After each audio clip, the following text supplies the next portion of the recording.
Hey folks, Kilt-Man here, Kilt-Man at your services. How are you all? I hope you're all doing very, very well.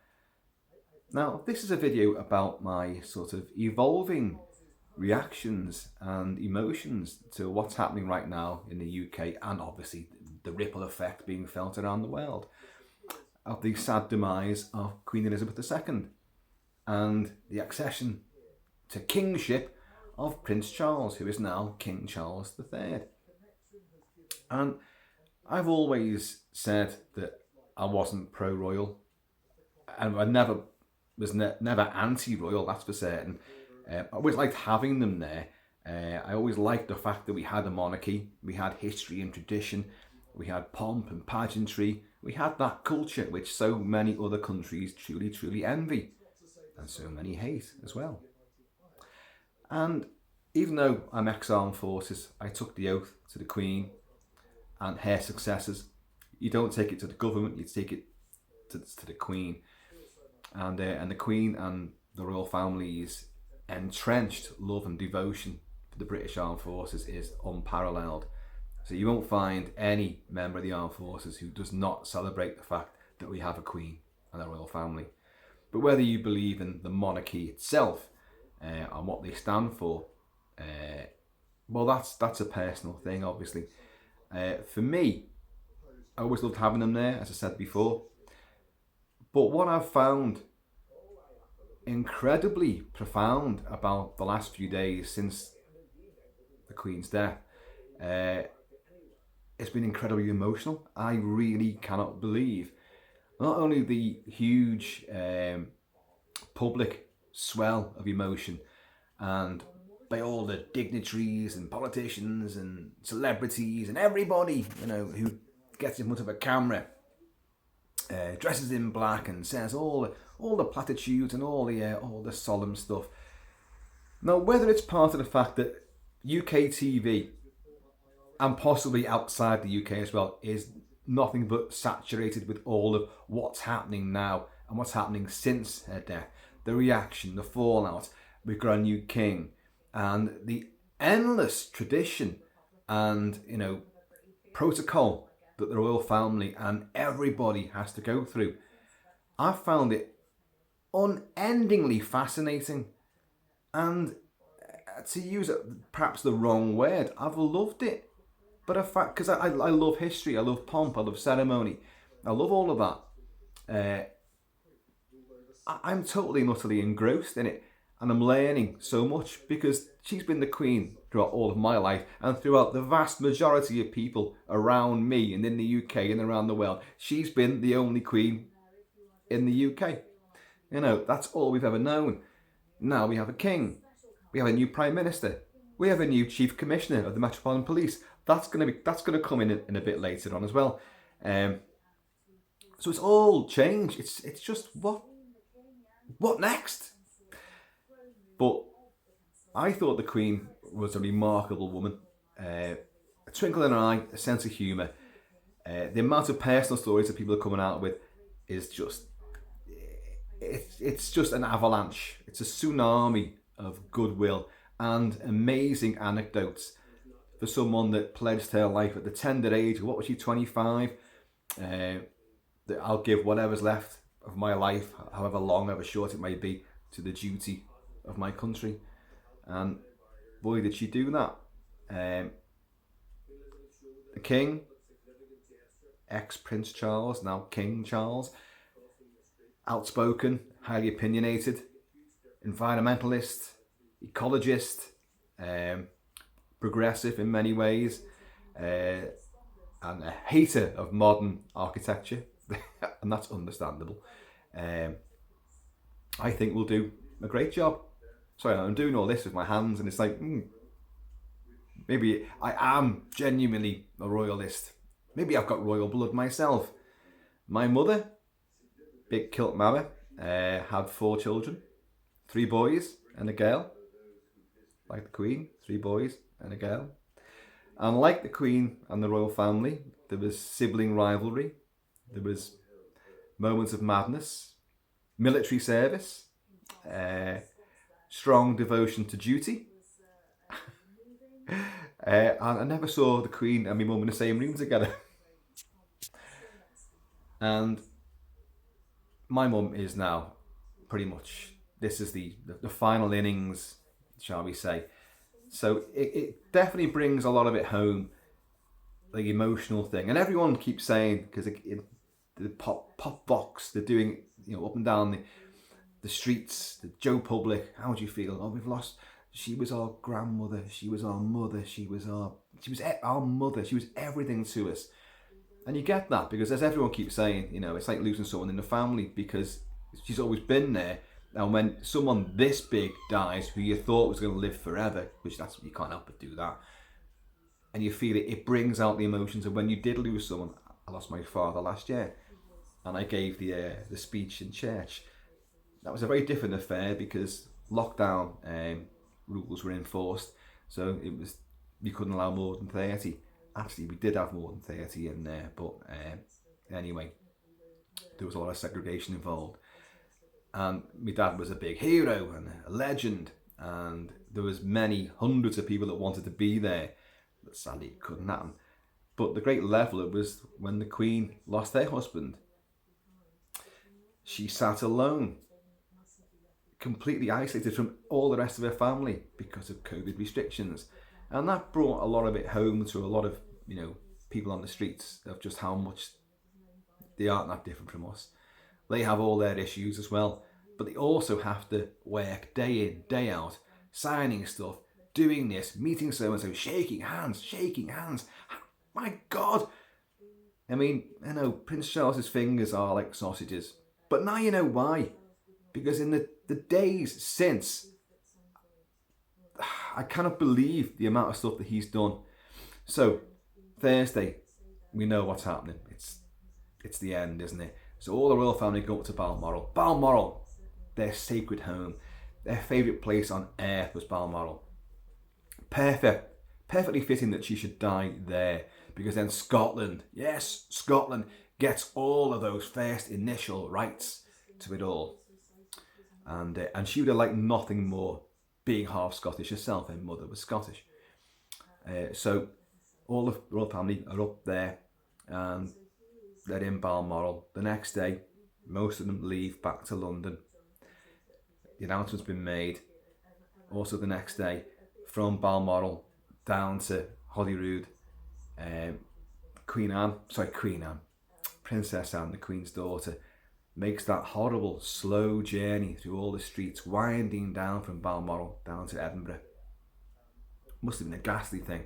In the meantime, the new king becomes his accession. It's a kingship. It takes place in London. He does walk. He makes a speech to the public. He then becomes the king. He makes further speeches. He meets people everywhere he goes. He has non-stop ceremonies to do. And with the Queen consort, Camilla, just call her Queen Camilla, they are non-stop doing things, meeting. They're up and down the streets. They're observing flowers and bouquets all the time. They're meeting the population who are pledging love and allegiance and all this, and more handshaking all the way, and having to say something different to each person. And how incredibly difficult do you think that actually is? It's very difficult, put it that way. Very difficult. Oh, he's done it all in his life, Kilt-Man. He's done it all in his life. Not to this degree. He's also lost his mother as well. And he's now got the weight of kingship on his shoulders, and a nation and a commonwealth awaiting, well, what's next? We expect great things from you, so deliver. Right. Then, what is next in the timeline? Because this just goes on, and it's nowhere near stopped yet. He has the accession to the throne in London. Then another walkabout. Then they get on a plane and they go back up to Balmoral. Well, first of all, they go back to Edinburgh, and they do a royal walkabout there. And that takes ages. There's loads of things going on. Then the Queen is brought, well, she's already in Holyrood. Then you have that painful, slow walk on the Royal Mile from Holyrood the St Giles's Cathedral. The streets are lined with multiple thousands of people, and you've got the royal family there, apart from the grandkids. So you've got Prince Andrew, you've got Princess Anne, you've got Prince Edward, and you've got King Charles, who are walking behind. As and fantastically, Scotland did this so amazingly well. The king has his Royal Scottish Bodyguard of the Royal Company of Archers. These are amazing characters, these. And these go back centuries as well. And they're carrying longbows. And they're in the old traditional gear as well. Great big eagle plumes in their hats. And they are flanking the hearse carrying a coffin. But you've also got men of the Royal Regiment of Scotland, all bedecked, of course, in the Black Watch tartan. The Black Watch was amalgamated into the Royal Regiment of Scotland back in 2011, I think it was, and I think they are the 3rd Battalion. Throughout all of this, you've got what must be, apart from King Charles, the hero of all of this, is Major Johnny Thompson, he was the highest ranking bodyguard for the Queen. He is now the King's equerry, which means he's always alongside the King. And he is the one that organises, plans and diarises all the events and programmes for the royal day, all the duties he's got to undertake, who he's meeting, when he's doing it, and all the security as well. He's in charge of all of that. And he's a good looking dude.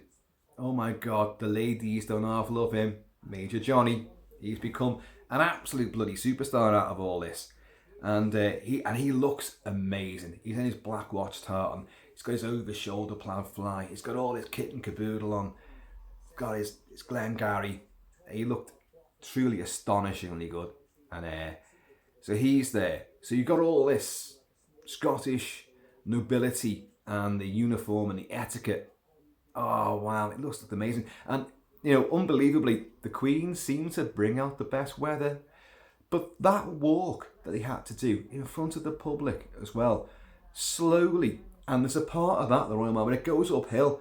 Now, only Prince Andrew was not allowed to wear his military uniform, his full regalia. He could wear his medals, but he was in mourning suit. So, and we won't go into the reasons for this.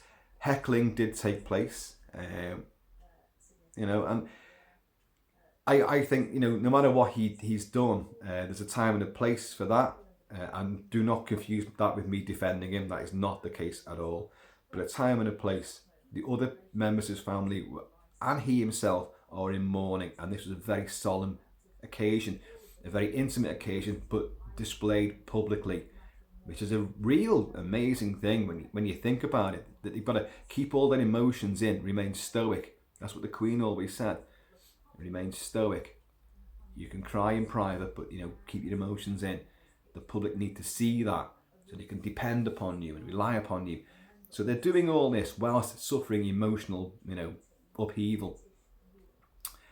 And they're walking uphill, and slowly. It's not exactly a scurry up the hill. It's a staggered step.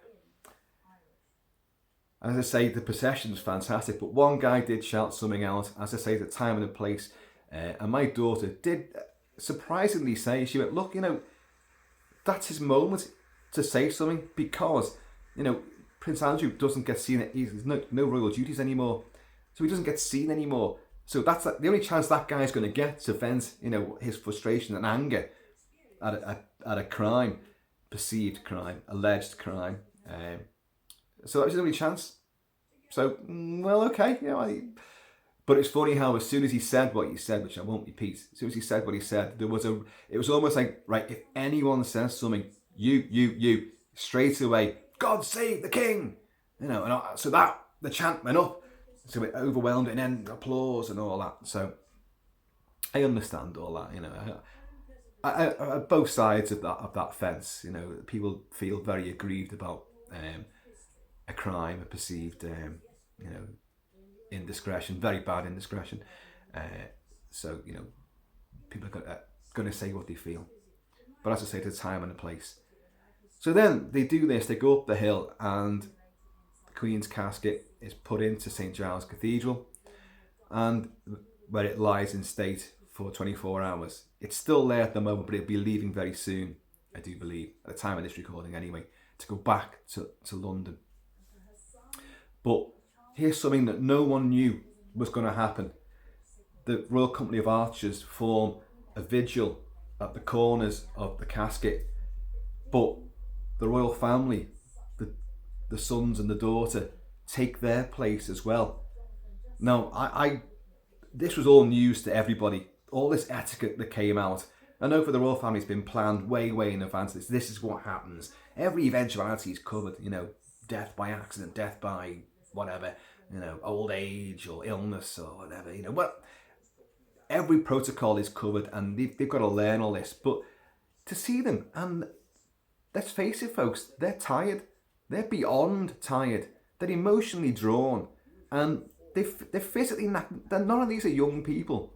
They're not young. The king's in his 70s now, and he's going uphill, and now he's got to stand there for a while. Now, I heard he said it was 20 minutes. I think their vigil would be 20 minutes. It actually wasn't. It was just over 10 minutes that they did. But even that seemed, quite bizarre. And people could file in. The general population could go and view the casket, draped with the Scottish flag, the rampant lion and the saltire, I believe, on it, and the military colours as well. And people were filing round.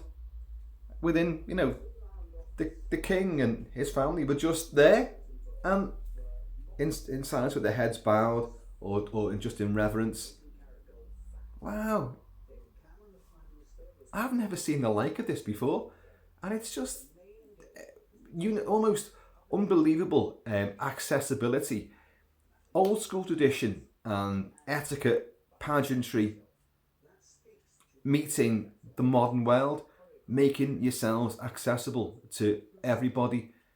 They're out of touch with the younger generations, so they say, so everyone seems to think. But I've seen nothing but younger people totally endorsing what they've seen and praising the royal family, and then meeting the king. And because the king's stuff didn't stop there. So whereas, sadly, Princess Anne is staying with her mother, and she'll be flying down to London with her mother this afternoon. But King Charles then goes back to London, this is yesterday and this morning, and meets everybody all over again, delivers some more speeches, does this, that and the other. No time at all for himself. And then this morning, more of the same, and then he's off to Northern Ireland. Yeah, Northern Ireland. The place that bred the IRA. The IRA that killed his great uncle, Lord Mountbatten, in 1979. And his godson, and another one as well. I forget now. And it shocked the then Prince Charles to his core. But he and his mother both met the leaders of Sinn Féin and former members of the IRA and extended the handshake. Can you imagine that? Now, this is the first time. Today, the King, a monarch of Great Britain, has gone to Northern Ireland with his entire route already advertised and shown. He's travelling along these roads. The Queen, when she went back to Northern Ireland, she went in a helicopter and was dropped in when only certain people knew about it. So that just shows you how things have massively changed. Sinn Féin and the Republicans obviously don't like the monarchy and what it stands for, but they've been respectful and said, well, yeah, we will be part of some of the ceremonial things that take place, but the actual any proclamation or accession, we will not be present for that. Northern Ireland is forever divided. You have the loyalists, you have the Republicans, Unionists. Some people will never agree to a monarchy, a British sovereign involvement in Northern Ireland. That's not going to change. But what I found truly, utterly remarkable was that when he got, because he was going to Hillsborough Castle, so when he gets there, does a walkabout on the streets. There's literally thousands and thousands of people there. Okay, you've got a lot of bodyguards with him, and there's a lot of police right by the railings. But he's shaking everyone's hand. Someone had a corgi there for him, and he was loving that. And that's unparalleled. That's absolutely unparalleled sense of not just bravery, but I want to meet these people. I want to unify everybody. How can anyone not like that? I was sitting there just before doing this video, watching that and thinking, any second now, boom, boom, boom. I just thought it's going to happen. That was a hell of a thing to have done. No matter what side of the fence you sit upon, whatever your political structure is, whatever your thoughts on the monarchy are, that's just a man, an old man and his wife meeting hundreds of people, any one of whom could have just lunged forward, spat at him, or done anything, No, I know this is unprecedented security as well. Of course it is. But you ain't heard nothing yet. Because what is going to happen? He's still, I'm looking at the TV's on now, he's still at Hillsborough Castle now, Northern Ireland. But he will be coming back to Britain, to England and London very soon. Because, as I say, Queen Anne and his mother in the casket will be flown down to London, and she'll be lying in Buckingham Palace tonight. And then from tomorrow, she goes on a gun carriage through the streets of London. She'll be travelling to Westminster. And if you haven't heard yet, well, I'll tell you now. Then she'll be lying in state, and you can go and view the casket. The queue was forming last night. There's been people there overnight. The queue is expected to exceed 5 miles long. 5 miles long. It's probably going to exceed more than that. And people have been told to expect a 35 hours waiting. But they've interviewed loads. No one's complained at all. They haven't complained yet. And all the police are apparently, do you need anything? Do you want your drinks? Do you want your food? That's what I'm saying. I have been very outspoken on many issues on this channel. Usually movies, and I don't tend to hold back on anything. But I've found such a sense of pride, a sense of emotion. I have been genuinely moved by a lot of this. Now, a lot of it, you can argue, it's just saturation, so they're telling you how to feel. Well, no one tells me how to feel. I can turn that off. I can put a movie on, go out with the dog, go to the pub. And believe you me, I was in the pub the other day, and I heard a lot of varied opinions as to the position of the monarchy and politics and all that sort of stuff. But everyone was unified in adoration of the Queen and sad at the loss of such a great person. And no matter what their feelings were about the royal family at large, but her they all loved. And it was interesting. But again, no one tells me how to feel. My feelings manifest themselves as they want. I can't decide that. That's just how you feel. And I do feel immensely sad at the passing of Queen Elizabeth. I do. But I also love the fact that we've now got a king. So the realisation I have right now is that, oh my God, I am a royalist. Who'd have thought that? And that's not because of military service.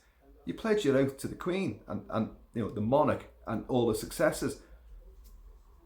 That's your duty. But you do it but you're thinking of that person. You're thinking of history. You're not thinking of the political structure.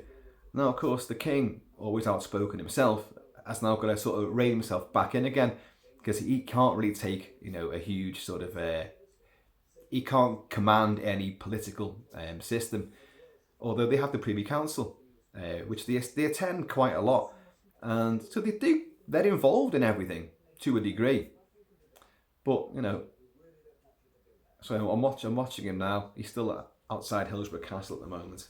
This is King Charles meeting everyone. That's what I'm saying. You go to a party. We were at a party, a 60th wedding anniversary, just the other night.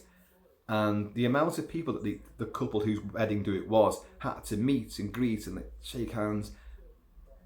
And it's tiring to do that. And they have to sit down and all that.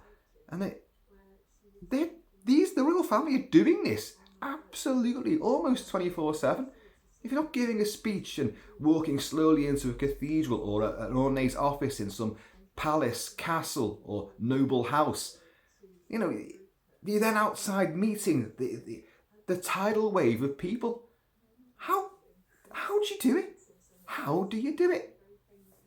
It's truly remarkable, and that's given me an overwhelming sense of just wow and sort of pride and admiration just for that alone, because I couldn't do it. My patience, I don't have much patience, you see, but you imagine that, and also you just lost your mum. How do you do that? How do you cope with that? To give his speech, I think I was saying before, I gave a speech at my dad's funeral, and it went down well, admittedly. I can do public speaking. It's getting me to shut up is the problem. But when it comes to my mum's funeral, that's not going to be too far away, I don't think, even with being the most optimistic I can be. That'll fall down to me again. I know it will. And it's going to be a very difficult one to do because, well, there's a lot of reasons for it. When you've got someone who's suffering with Alzheimer's and the person that you knew and loved is in that shell somewhere, but the thing that's speaking to you doesn't recognise you. And there's me with me flowing hair and a kilt on and a vest, and she still doesn't. Takes it a while to recognise who I am.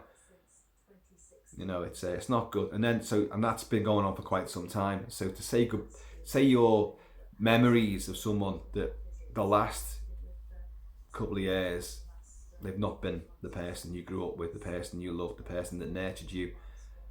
It's going to be hard to do. So I have to prepare for that, obviously. But the king, no, okay, say, well, his speech was written probably years ago. It probably was, but it doesn't affect the fact that she just died, and he's still got to deliver this, look smart, and meet everybody and shake hands. All you want to do is just sit down, have a whiskey, or a mug of tea, or a pint of bitter, whatever you want to do. Put your feet up. God, just take it easy. Keep the people away from me for just 5 minutes. But no, they have duty. It's their job to do that. And yet other people knock them. Oh, a life of a royal life, looked after all the time. I'm going to pay for anything. God, I know. They can't just sit off and watch telly when they want to. They've got to meet all these world leaders. They've got to meet all these dignitaries. They've got to open this bazaar, this faith, this organisation. They've got to take part in everything. And that's their job to do it. The Queen did it for 70 years. 70 years? 70 years? That is truly amazing. So, I'm not the most patient people, as we've just discussed, but I'm losing patience with people who hate the monarchy, good riddance and all that. No, they've done more work than you have ever done. I've been grafting. These have all seen the armed service as well. So have you? That's not to denigrate anyone who's had a lifelong career and worked hard, but you can't say that they haven't worked hard. That's what I'm saying. So to say that they just everything's luxury for them, I don't think so. I couldn't live like that. I'm pointing at the TV screen over there, but I couldn't do that. But anyway, So these are my thoughts. Oh, there is something else as well. So the most, I said, I hate using the word unprecedented, but again, you've got it. This weekend and on Monday, state funeral, you've got thousands of dignitaries who are all coming in to London. Thousands. World leaders. Joe Biden's going to be there. Other world leaders are coming as well. I haven't seen the full list. You imagine the security operation for that. And the fact that this is bigger than anyone really thought. I don't think they ever envisaged the groundswell of people's opinions to be quite so dramatic and colossal in literally the scale of people that are descending on London now. They're going to have millions and millions more than are already there. Millions more. And a lot of them are going to be very important. Now, because of this, the security operation is hugely stretched. Of course, Great Britain and the Met and security forces are used to this sort of thing to a degree, but not to this scale. So a lot of the armoured cars and vehicles that these dignitaries wanted to arrive in, they can't, and drive down the roads and all that. Like, no, they can't do it. They've got to be grouped together. So there was talk of a bus carrying about 70 dignitaries. Target or what? But apparently the beast, which is Biden, the presidential limo, highly armour plated and bulletproof, that's allowed. But you imagine the amount of Secret Service, security forces, special forces, police, overt and undercover, rooftop snipers, airborne surveillance, drones. And when we heard about all this, me, my son and my daughter all looked at each other and we all came out with the title of one movie. London Has Fallen. The second movie in the Olympus Has Fallen trilogy. Gerard Butler, Mike Banning, US Secret Service. Olympus Has Fallen is fantastic, I've covered it. In fact, I've covered all three. London Has Fallen is great, I love it. Angel Has Fallen, the third one, I thought was actually rubbish. It's rubbish. I can't describe it any other way. It was a lacklustre finale, watered down as well. But London Has Fallen. Everyone descends upon London to mourn the loss of a much loved Prime Minister. And of course, terrorists who inveigled their way into the Coldstream Guards, into the police, into the medical services, the security forces. They're everywhere. They've infiltrated everything.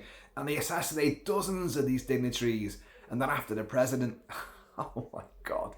But it's scary, but it's genuinely what these guys have now got to prepare and defend against and defuse any sort of, the fuse wire's been lit, and stamp that out quickly. So there's a lot to consider. It's going to be a momentous day, but he's just been to Northern Ireland, and although he's welcome in some areas, he's not welcome in others, and so far hasn't been any fireworks. But it's like bonanza. It's the biggest, this is bingo for all the terrorists out there. This is exactly the sort of event that they want. And I don't think it's even necessarily the big cells and the big organisations that would actually mount anything. What is frightening is the multiple amounts of lone wolves out there who can't even amass to form a pack, but you could have lots of little wild cards out there who could do stuff. Anytime there's crowds, there's always a bad element. So there'll be an incredible amount of security forces are going to be involved in this. You're going to have soldiers all over the streets, for God's sake, but you're going to have people on the roof. You'll have airborne surveillance. The technology they'll be employing will be amazing. I've already counted before, I think there was 10 bodyguards around the king, whose job, by the way, you know what it is, it's to take the bullet, get him into a vehicle, get him to safety, but there to shield him, take the bullets. Not to help anyone or even to take down whoever's doing it, because you've got other people who are going to do that, who are going to go on to them. I was talking to my mate Turbo, who used to wear close protection a few years ago, and he said, "Oh, things may have changed," but he said, "I'm still in touch with a lot of the guys that do it." He said, "Like the tactics are still the same," and he was telling a lot of interesting stuff. I've known guys on close protection before, and but not for this country, but they've worked sort of for other dignitaries and corporation bosses, oil barons, and things like that. Important people with money, and some of the things they've had to get up to and get people out of have been quite, you're like, ooh, that's genuinely hair-raising stuff. So this is what they've got. They're going to have to mount this operation, and a lot of people are going to have to come together, and it's going to be for them. It might be. You might think it's always business as usual, but no, they're massively on edge. Your eyes are like that the whole time, and you're armed to the teeth as well. So and you've still got to try and look casual. What I've noticed as well is that some of the guys that you've seen, and this isn't Johnny Thompson, who's totally ornate, the way he's striding around. You're not going to mess with him, put it that way. But the guys in the suits and all that, like, there's been a few. In fact, there's a Gerard Butler lookalike as well, and it's been nice to see him because people lean over. You get sometimes they're pushing them back, but sometimes they allow it to go through. But I've seen people because they quickly know he's a bodyguard there, and they're saying stuff, and he's just going like, and he's smiling. He's got a genuinely warm smile as well, like. And that was a nice humanising touch. Not to say like American with the shades and all on it. They got the mic in their ear, looking around, and some of them have got that fake arm. Did he still do that with the fake arm? I haven't been watching, but the fake arm and the other hand's actually inside, clasped around the weapon and the trigger, and but with the outsized jackets and all that. But our boys seem to be far more, emboldened and approachable, which was a nice touch, I thought. But yeah, so it looks like he's just about to leave Hillsborough Castle. So I'm not sure if he's going to do another walkabout, another tour, because this is now known as his tour of the kingdom. So, but there's a lot more. It's not going to end. So, folks, that was my feelings on this at the moment. I think it's of huge magnitude. It's historically important, hugely relevant. Although some people will say it doesn't affect me at all. It does affect you. Your currency is going to change. Your stamps are going to change. A world outlook will change. New Prime Minister. Oh, sorry. Let's see. There's Mark Lowry, I think his name is. Is it Mark Lowry? Mark Rowley. I wrote it down. He's the new Metropolitan Chief Commissioner. He only came in yesterday. So he's got this to do. You've got a new Prime Minister who's got to cope with all of this. You've got a new king who's got to cope with all of this and then being king as well. And you've got a new Metropolitan Police Commissioner who's got to organise all the, the security operation. I don't know, folks. It's these are turbulent times. They're not dark times. We've come out of a pandemic. There's a war in Ukraine, so there's darkness about. But the shadow of Mordor has crept across the land. But there's optimism here as well. King Charles III, and he's doing everything he can to unify. He's out and about and meeting everybody, and he's not hiding away. And he's just lost his mum. God save the king. Folks, I have been on with Shall I Be Kilt-Man, and I'll be back with stuff which is not royal related. Because those of you who are coming in, I want to get away from all this stuff on the telly. I'll put Kilt-Man on. Oh no, Kilt-Man's talking about it as well. Oh God, what's happened? The world has changed. No, be back onto the usuals very swiftly. So folks, please In the meantime, and this ever handshaking in between time, please keep it Kiltic, keep it Celtic, and I am going to see you all